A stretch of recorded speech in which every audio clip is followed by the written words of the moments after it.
Buenos días, apreciados hermanos y amigos, sean bienvenidos a vuestro canal, El Estandarte Adventista. Bien, siguiendo con los estudios de nuestra lección de escuela sabática, el día de hoy trataremos un novedoso tema basado en el Salmo 2, salmo en el cual encontramos descrito las rebeliones y subversiones que los gobiernos de la tierra levantan contra Dios y contra Cristo, en un intento por impedir el propósito de Dios para con las naciones y pueblos de la tierra, que es que se conviertan de sus maldades a la santidad de los justos hijos de Dios. Veremos que estas oposiciones son inútiles y estériles, ya que es absurdo luchar contra el Señor Dios Todopoderoso, pues los reyes de la tierra son casi menos que nada ante el gran Creador, por lo cual nosotros debemos mantener firme nuestra confianza en el Creador, pues sus planes para la humanidad finalmente serán realidad en este cercano tiempo del fin. Sin embargo, antes de continuar, queremos tener unas breves palabras de oración. Oremos, apreciados hermanos y amigos. Querido y bondadoso Padre Celestial que estás en las alturas de los cielos, te agradecemos por tus bondades y bendiciones y también por esta hermosa oportunidad que nos das de estudiar tu santa y buena palabra, la cual es como la luz de una antorcha que alumbra nuestro camino hacia tu reino celestial. Te pedimos en esta hora la ayuda de tu Santo Espíritu, para que nos guíe e ilumine nuestras mentes y podamos entender este estudio que nos habla de tu victoria sobre las potencias terrenales. Te lo pedimos en el nombre que es sobre todo nombre, el de nuestro Señor Jesús, con el perdón de nuestros pecados. Amén. Nuestra lección lleva por título El reino del Mesías, un título que nos presenta la idea principal de nuestro estudio, la cual es mostrarnos la victoria del reino de Dios sobre los demás reinos de la tierra, reinos cuyos gobernantes, instigados por Satanás, buscan rebelarse contra Dios y contra Cristo, pero fracasarán en su intento, pues nuestro Señor es un Dios todopoderoso y un soberano noble y justo, que a su debido tiempo dará su recompensa a estos malvados gobernantes, que inútilmente osan enfrentarse al Señor en un intento por impedir que el reino de Dios se alce sobre los demás reinos del mundo. Como texto de introducción, tenemos un interesante fragmento de la página 28 del libro Obreros Evangélicos, en donde Ellen White nos dice que nuestro Señor Jesús anhela extender su dominio sobre toda mente humana, imprimiendo su carácter e imagen en cada persona, pues simpatiza con la humanidad, ya que nos ha comprado con su sangre derramada en la cruz del Calvario, un sacrificio que no será en vano, pues el Señor logrará extender su reino abarcando el mundo entero, ya que conseguirá hacer volver al hombre a la lealtad original a Dios. Interesante reflexión de la mensajera del Señor, haciéndonos notar la importancia de la obra de Cristo en favor de nuestra restauración. Bueno, dicho esto, pasemos a desarrollar las preguntas de nuestra lección. Pregunta número 1. ¿Cómo describen los salmos las condiciones convulsivas que existen entre la gente y los gobernantes de este mundo? Bien, acerca de las condiciones convulsivas que existen entre las gentes y sus gobiernos, el Salmo 2.1 nos dice que hay amotinamientos en las gentes y vanidad en sus pensamientos, pues la gente no está satisfecha con sus gobiernos y autoridades que las dirigen. Por eso los pueblos protestan y se amotinan, tal como lo señala el Salmo 2.1. Sin embargo, así la gente proteste y se amotine, nada conseguirán cambiar, pues todo permanecerá igual. Serán vanos sus esfuerzos de alcanzar justicia, pues no tienen a Dios, al verdadero Dios de los cielos en sus vidas. En realidad, los reinos del mundo no cambiarán, pues se rigen por el egoísmo y basan su permanencia en el uso de la fuerza. Por eso siempre habrán dificultades y sufrimiento para las gentes. Pero además de estas convulsiones sociales, en el Salmo 21.11 se nos revela que habrán planes y maquinaciones contra el ungido de Dios, es decir, contra el Salvador, Cristo Jesús, por lo que entendemos que detrás de estas convulsiones sociales hay un plan trazado para acabar con el Salvador, y así impedir su obra de redención que resolverá todas estas dificultades que atraviesa el mundo. Sin embargo, pese a los esfuerzos de los enemigos del Señor, sus esfuerzos serán vanos, ya que les será imposible luchar contra Dios y vencer. y por más que bramen, acabarán como derritiéndose ante la presencia de Dios, tal como nos lo recuerda el Salmo 46, 6. Al respecto, Ellen White nos dice en la página 239 del libro Cada día con Dios, que pueden airarse los paganos y trazar planes vanos contra el Señor. Sin embargo, Dios es inmutable. Ha hecho las fortalezas en las colinas eternas, es decir, en los altos montes, a fin de que éstos sean un lugar seguro para que su pueblo allí se oculte. Muy interesante reflexión de la mensajera del Señor, instándonos a no temer en el momento de aquella terrible persecución que se desatará contra la Iglesia de Dios en este final de los tiempos. Pues será en las montañas, en las colinas o en las cavernas el lugar de refugio que Dios nos ha preparado. Bueno, dicho esto, pasemos a nuestra siguiente pregunta. Oposición a Dios y a su ungido. Pregunta número 2. ¿Contra quién se rebela y conspira este mundo? ¿Y quién es su ungido? De acuerdo a la palabra profética, la rebelión y conspiración que el mundo prepara y levanta está dirigida contra Dios y contra su ungido, es decir, contra Cristo Jesús. Así lo declara el Salmo 2, verso 2, que nos dice: se levantarán los reyes de la tierra, y los príncipes consultarán unidos contra Jehová y contra su ungido. Una importante y reveladora declaración profética cuyo cumplimiento tuvo lugar en el tiempo del Señor Jesús, de Jesús de Nazaret, pues en ese tiempo se levantaron unidos contra él Pilatos, Herodes, los judíos y los gentiles. Todos ellos se juntaron para destruir a Jesús, el ungido de Dios. Así está explicado en el Nuevo Testamento, en el libro de los Hechos, capítulo 4, versos del 25 al 28, diciéndonos que por boca de David, siervo de Dios, se dijo: ¿por qué se amotinan las gentes y los pueblos piensan cosas vanas? Se levantaron los reyes de la tierra, y los príncipes se juntaron en uno contra el Señor y contra su Cristo. Porque verdaderamente se juntaron contra tu santo Hijo Jesús, al cual ungiste, Herodes y Poncio Pilatos, junto con los gentiles y el pueblo de Israel, para hacer lo que tu mano y tu consejo habían determinado que había de ser hecho. Y así como esta extraordinaria profecía se cumplió con el Señor Jesús hace cerca de 2000 años, sin embargo, esta profecía tendrá un segundo cumplimiento, cuando los reyes, naciones y pueblos de la tierra se reúnan otra vez para luchar contra Dios y contra Cristo en la persona de la Iglesia de Dios. Así está escrito en Apocalipsis 16:14, donde se nos dice que 3 espíritus fueron a los reyes de la tierra para reunirlos para la gran batalla contra el Dios Todopoderoso. Tenemos también una subpregunta que dice: ¿quién es su ungido? Bien, el ungido a quien se hace referencia en el Salmo 2 y verso 2 es en realidad Jesús de Nazaret, pues contra Jesús estuvieron dirigidas todas aquellas maquinaciones y acciones que tanto Herodes, Pilato, así como los malvados fariseos, saduceos, herodianos, celotes y todos los demás judíos hicieron en conjunto contra Jesús, pues ellos se reunieron en uno solo, con tal de destruir a Jesús. En realidad, todos ellos se confabularon para impedir que el Señor Jesús pudiese desarrollar su ministerio y así Él estableciera las bases del reino de Dios. De manera complementaria, Ellen White nos dice que aunque aquellos malvados hombres de Jerusalén llevaron a cabo sus impíos propósitos, apresando y matando al Señor Jesús, sin embargo, estos esfuerzos fueron inútiles, pues el Señor resucitó, venciendo la muerte, y aunque incluso ellos llegaron a colocar una numerosa guardia romana que impidiera que el Señor saliese de la tumba, aún con todo eso no se pudo impedir la resurrección del Señor. Al contrario, su resurrección fue más notoria y categórica. Importante reflexión de la mensajera del Señor, destacando la inutilidad de los esfuerzos de los enemigos al luchar contra Dios. Bien, dicho esto, pasemos a nuestra siguiente pregunta. Pregunta número 3. ¿Cuál es la intención deliberada de los gobernantes hacia las provisiones y acciones de Dios?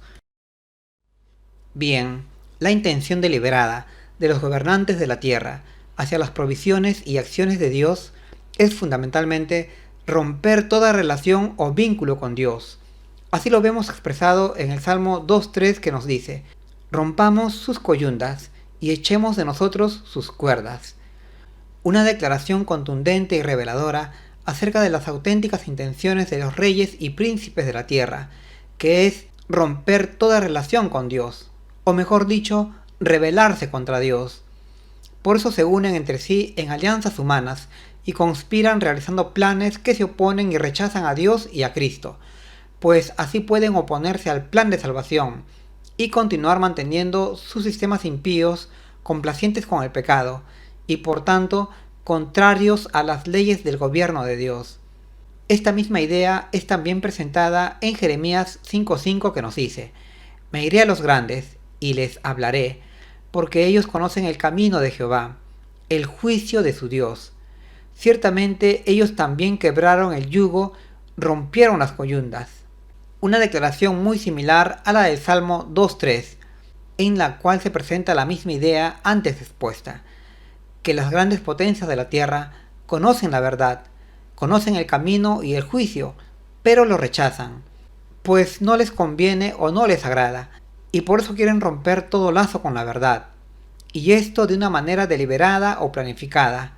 Y por esta razón, los gobiernos de la tierra buscan unirse bajo un mismo propósito: oponerse a Dios y a Cristo, y también a la Iglesia.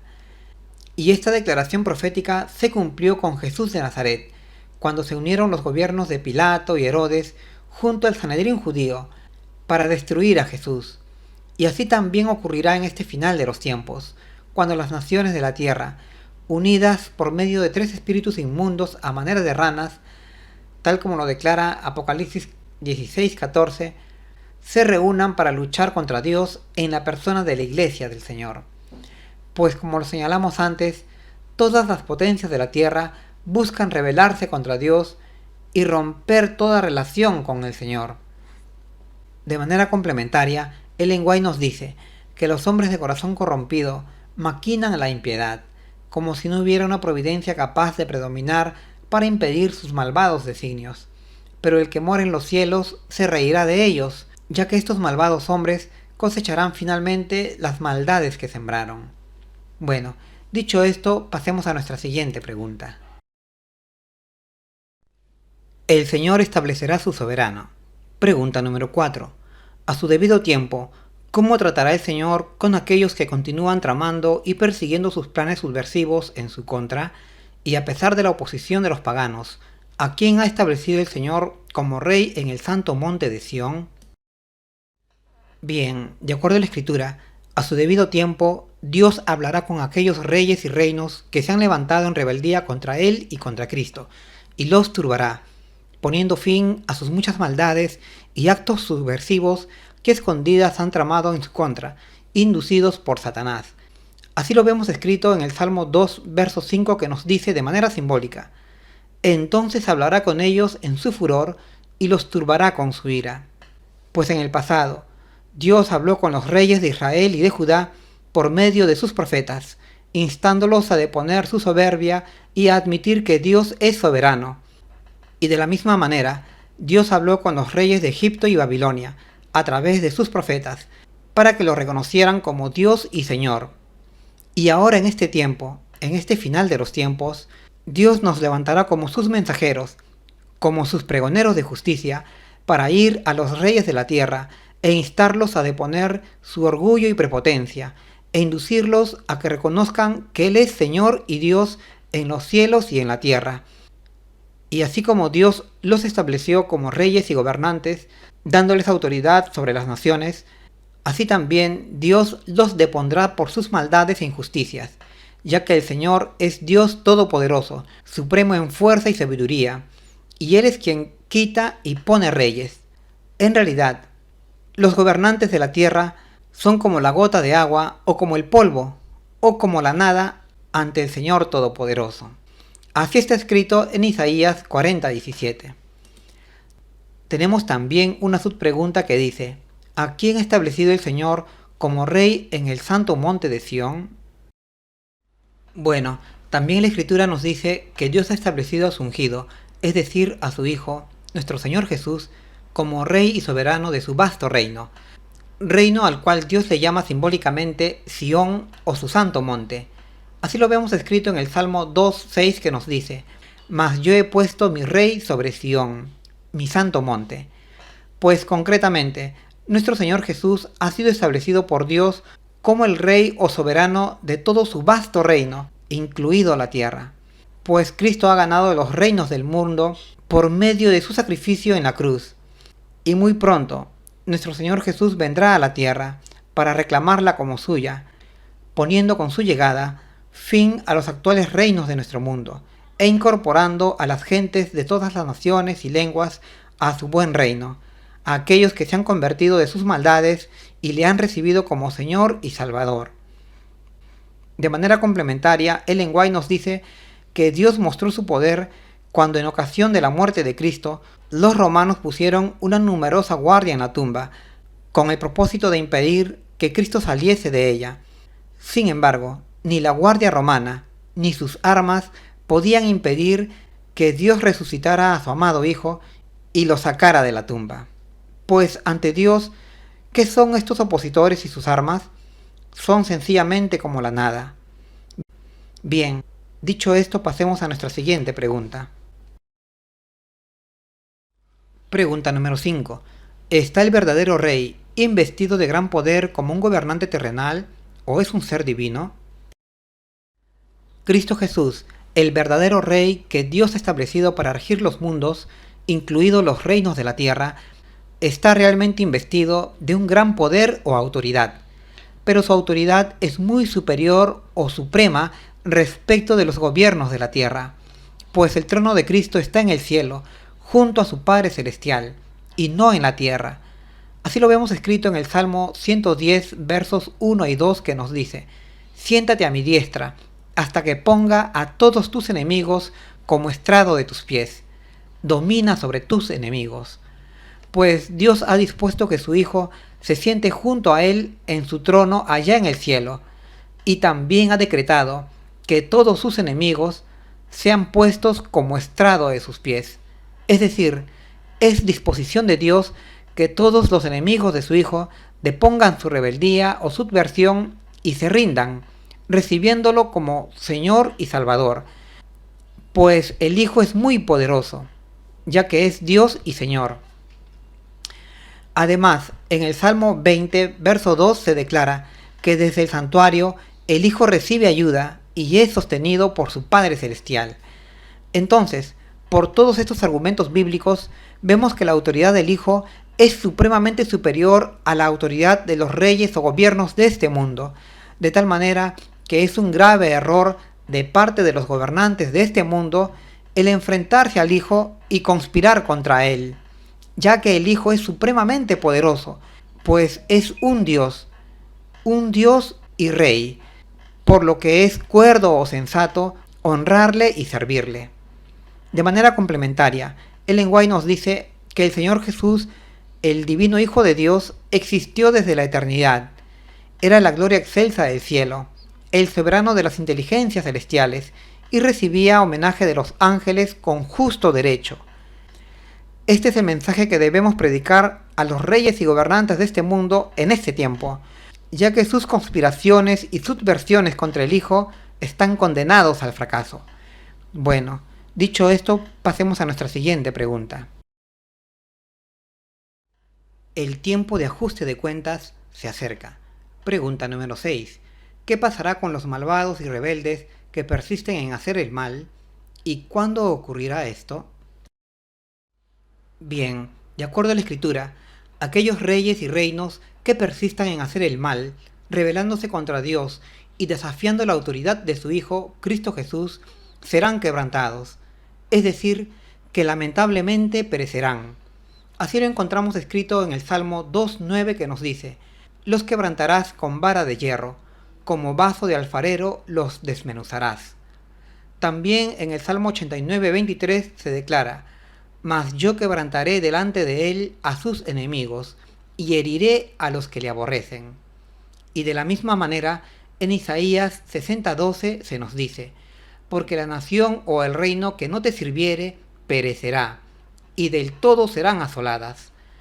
Así es, hermanos, Dios ha dispuesto que todas aquellas naciones y todos aquellos gobernantes que no se rindan y sirvan a su Hijo, Cristo Jesús, sean destruidas, tal como el alfarero quebranta y destruye los vasos con vara de hierro.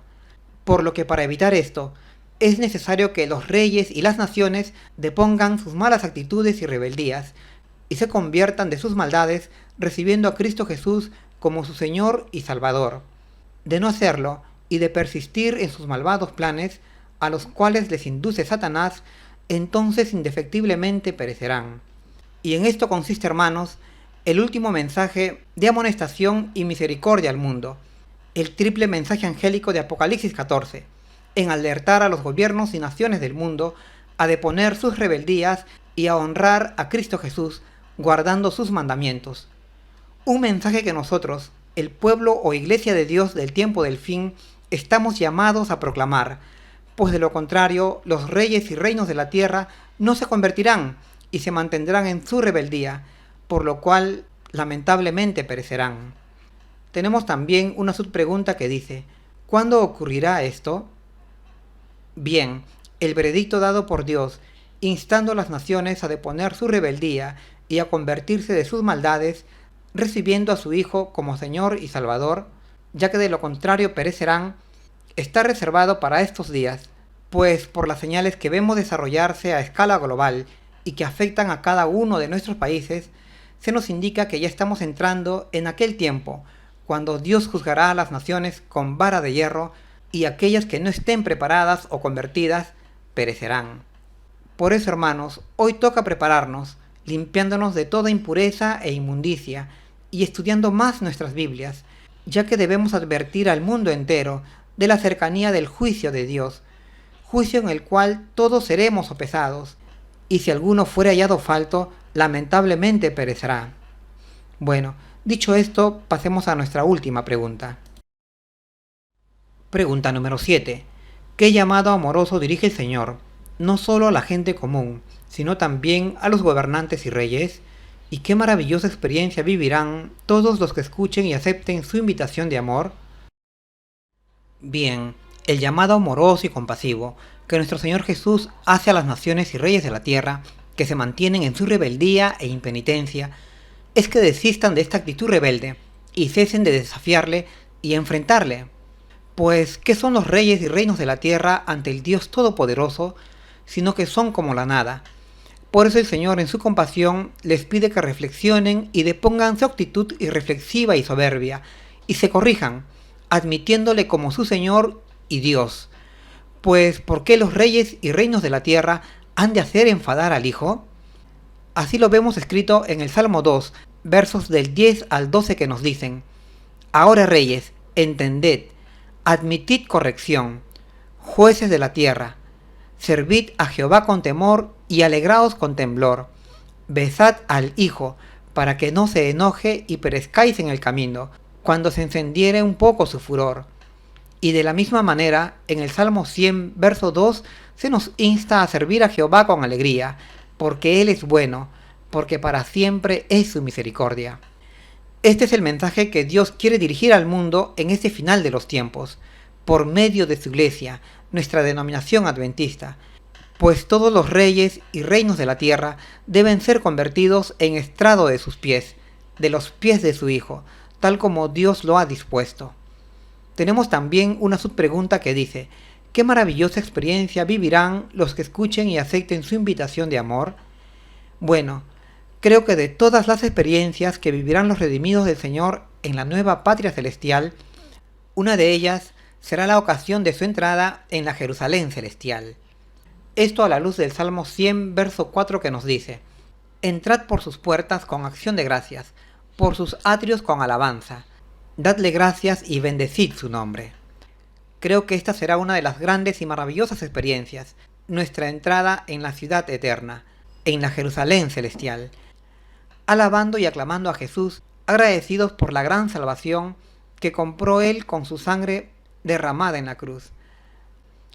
Habrán seguramente más experiencias, como por ejemplo hablar directamente con Jesús, o el mismo hecho de vivir en un nuevo mundo, llenos de alegría y felicidad, o también el viajar a otros mundos, ver a nuestros seres queridos que perdimos, o también conocer a los nobles patriarcas del pasado, etc. Pero una de ellas seguramente será nuestra entrada a la bellísima Jerusalén celestial. Bueno, hasta aquí, apreciados hermanos, son mis comentarios a nuestra lección de escuela sabática. Recordemos aquel deseo de nuestro Señor, que es que guardemos sus santos mandamientos. Así está escrito en Deuteronomio 5:29. Este es también mi anhelo personal para mí y para todos ustedes. Que el Señor los bendiga. Que tengan un feliz sábado. Hasta pronto.